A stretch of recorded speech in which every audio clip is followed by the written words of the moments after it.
Hi, I'm Genevieve Pierre-Charles. And I'm Giovanna Jourdain. Welcome to First Take, a fall high school journalism program run each year by the New York Association of Black Journalists. As student reporters, we cover various stories over the city. For our first story, we went to the 30th annual Alzheimer's Walk at the South Street Seaport. People came together to help support those with Alzheimer's and honor the memory of those lost to the disease.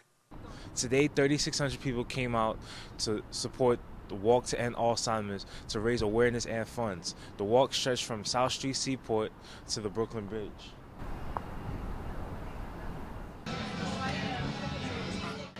People from all over New York came out to support the cause. They carried Promise Garden flowers. Purple flowers represented those who died. And I think that there's more awareness out there. People are talking about it. So I think that you're going to see a drastic change. And there already is a drastic change, which is really attributed to the Alzheimer's Association, securing funds and doing the research, doing these walks to raise awareness. So it's definitely it's out there. There was also face and pumpkin painting, a basketball shootout, and people signed the Why I Walk board. My grandma is living with Alzheimer's right now, and that has affected my whole family's life. But she's a fighter, and she's dealing with it. My mom had the disease. She died 3 years ago. It was very difficult. There's not enough exposure, and supporting them and supporting others that have it is so important to all of us. And it needs to be recognized by many that we need help with this and we need a cure.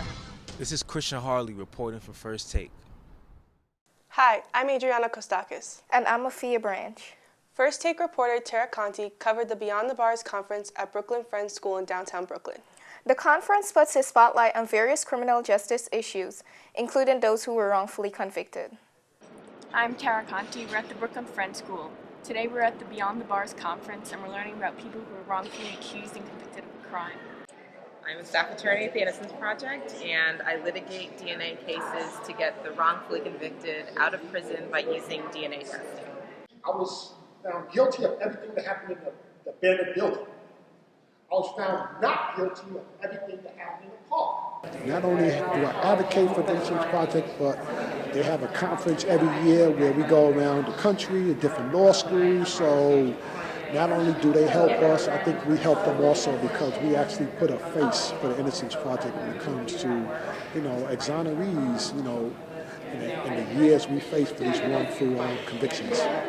Alan Newton is through Karen Thompson, one of the inspiring individuals of the Innocence Project, and just to hear his story makes, I think, myself and anyone who's heard his story emotional, and to see that he is come through this as strong as he has is inspiring for the rest of us. I am incredibly frustrated, but I'm trying to turn that into energy to move me forward in my quest to try to find some sort of rehabilitative position for my future. It's painful to hear about people like this, but he's not the only one, and that makes it even worse. But that also kind of pushes me to try to figure out, where my path lies as far as helping the people that are put in this situation. Working with the Innocence Program, do you know where you would be without them? I would still be in jail, locked up, doing 40 years without the Innocence Project. Reporting for First Take, this is Tara Conti. I'm Everett Matthews. And I'm Jalen Sutherland. New York City parents and their children flocked to Lincoln Center 2 days ahead of Halloween. There was music, costumes, and of course treats at the event, now in its second year. Lincoln Center hosted its second annual Trick or Treat event. Hundreds of parents and children came out today in their costumes. Well, this is really for us to welcome the community here to Lincoln Center and bring kids of all different ages to enjoy everything that's going on here. We do a couple of these big free events throughout the year here at Lincoln Center, and we have other events for families throughout the year. Well, we have a scavenger hunt where kids can go around and try and make a witch who's lost her ability to laugh, and there's different things, different activities. And then at 12 o'clock we have a jazz band who'll be leading a parade. And then over at 12:15 in the atrium we actually have a kids band and they do all these David Bowie cover songs. So what was the idea, the costume idea? Well, Beckham actually thought of it himself. We were eating at the Halal Guys restaurant on the Upper West Side, and originally he wanted to be a police officer, but then he said that he said, wait, I want to be a Halal Guys for Halloween. And I thought that was a really funny idea, so we made it happen. Are you guys going to participate in the costume contest? We are. I took some pictures. I'm going to have to post them. I haven't posted them yet. Well, it's fun for the kids. You know, they get out. It's a nice fall day. They can, before the winter comes in and we're stuck in the house. So, yeah, it's, fun to get out, being in the city and getting around and doing kids things. So, are there any particular activities that you guys want to do today? He's interested in trick-or-treating. And we may go down to Battery Park later and go to Poe's house. They're doing like a poetry reading and that kind of a thing later on this afternoon. So we're probably going to be doing that. This is Sakina Fall reporting for First Take. Hi, I'm Christian Harley. And I'm Sakina Fall. Thousands of people gathered at the Jacob K. Javits Center for New York City Marathon's annual Health and Wellness Expo. During the expo held a day before the marathon, runners collected their bib numbers, tried on gear, and checked out running merchandise from vendors. I'm Sarah McCain with First Take, and today we're at the Jacob Javits Center, where runners are picking up their gear and preparing for the New York City Marathon. So how do you guys handle the different types of people who come in every year? Have a big smile, welcome them to New York, and give them any help we can, because it gives us a chance to show how great our city is. There are people who will travel from around the world to run every single marathon. Some people just want to run New York. Some people, there are so many milestones. Some people do it to fundraise. Every single person has a different reason for running the marathon. This event is huge for us. We have 30 runners who are doing the race tomorrow, and they raise over $125,000 for us, which is huge. So not only that, but CTF is based in New York, so it really gives us an opportunity to raise our brand, let people know. Not a lot of people know about the Children's Tumor Foundation or NF, neurofibromatosis, so it's a great platform for us to raise awareness as well. Did you have to have a special diet to prepare for this? Not really, surprisingly, just try not to drink too much and eat healthy foods when you can. Did you have to get any special equipment like shoes or something like that? Yeah, I probably went through about 6 pairs of training shoes over the past 6 months, pounding a lot of pavement. This is Sarah McCain reporting from First Take. Hi, I'm Courtney Griffin. And I'm Giovanna Jordan.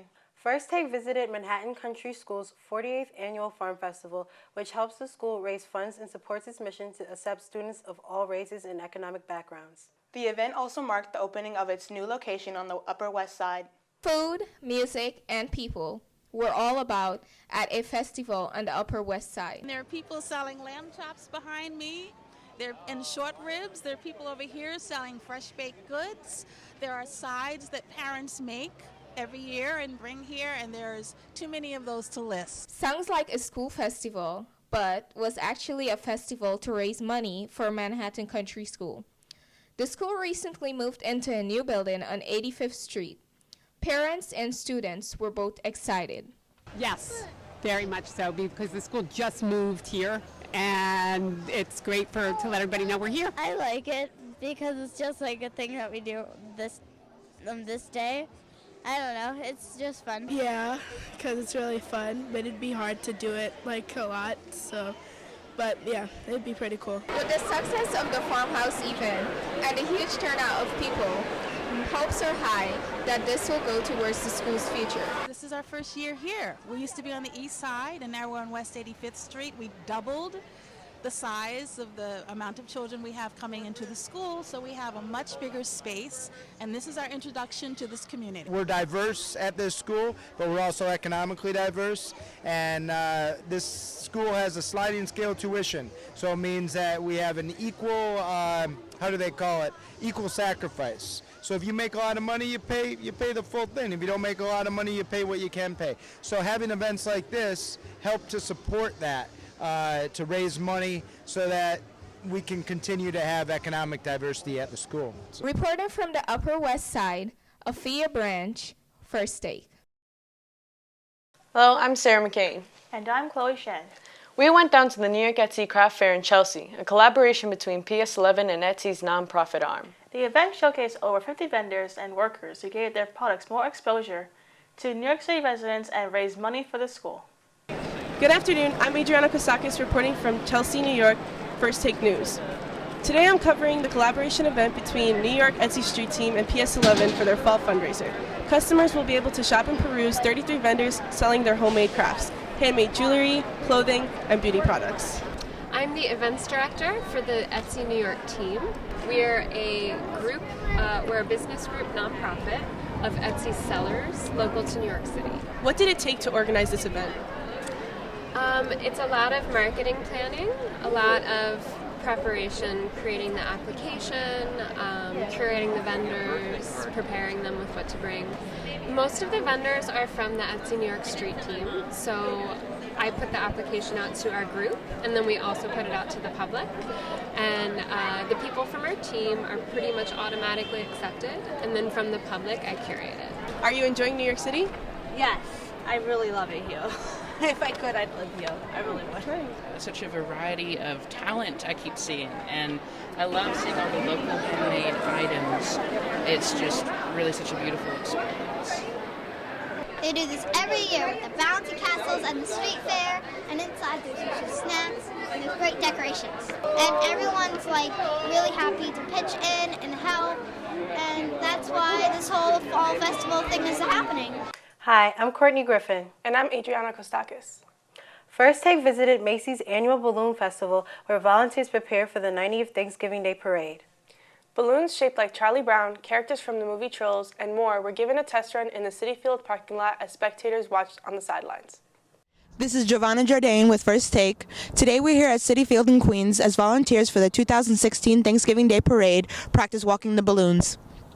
This will be my 36th parade coming up, and today we are here at Citi Field doing Balloon Fest, and that is when we get to test fly our brand new balloons for that year. So for 2016, we have 3 new giant balloons, including Charlie Brown, Greg Heffley, better known as Diary of a Wimpy Kid, and a brand new Trolls balloon from DreamWorks. You know, the new movie's coming out, and this is the first balloon that we have ever created that has 4 characters all connected together, 3 trolls and a catterbus, to make one giant balloon. We also brought out 2 special balloons because this year is our 90th Macy's Thanksgiving Day Parade. So how long have you been coming to this event? About 3 years now. And is there a specific reason why you come? My wife's a balloon handler, so she's on the Angry Bird float this year. Is there a specific float that you guys seem to favor during the Thanksgiving parade? What do you think, guys? Which one do you like? The Hello Kitty one. Hello Kitty? Yeah, Hello Kitty. Parade has definitely been a big thing. Exciting to wake up and watch it, and now being able to be part and come down to the city to watch my dad be part of it is really exciting, and it's good for my daughter and niece and nephews to get involved. This is Giovanna Jordan with First Take here at Citi Field. Hello, I'm Afia Branch. And I'm Christian Harley. Ahead of November's presidential election, which was won by Republican Donald Trump, First Take dropped in on an event to support Democratic nominee Hillary Clinton. Supporters in Manhattan volunteered to make phone calls to sway undecided voters in swing states in Clinton's favor. Clinton won the popular vote, but lost the election. We're here at the phone bank to interview people about why they're here for Hillary for America. Starting at 9 a.m., volunteers began calling voters in swing states. So I'm here making calls on behalf of Hillary Clinton and the other Democrats on the ticket. Today we're mostly calling North Carolina, trying to get Democrats to vote early. There's phone banks all over the country and people knocking doors all over the country, and of course especially in the swing states like Florida and Pennsylvania and Ohio and Arizona, other places like that. Resources are always scarce, so you see a lot of people in the hallways, you see a lot of people sort of crowding around in small spaces because, a lot of people are enthusiastic, especially in New York, about the election of Hillary Clinton, and so we don't have enough space to hold people so that they can come and help us make calls. If you do a lot of calls, you might get a few dozen where you talk to a person and you get them to make sure they have a plan to vote before the cutoff, or maybe they're undecided or they weren't planning to go out and vote, and you can convince them to go out to vote. We're trying to convince voters, to remind voters that this election is important, and that the only way that we're going to see a difference in our country is if we elect the right candidate for president, and that is Hillary Clinton. This is Genevieve Pierre-Charles reporting from First Take.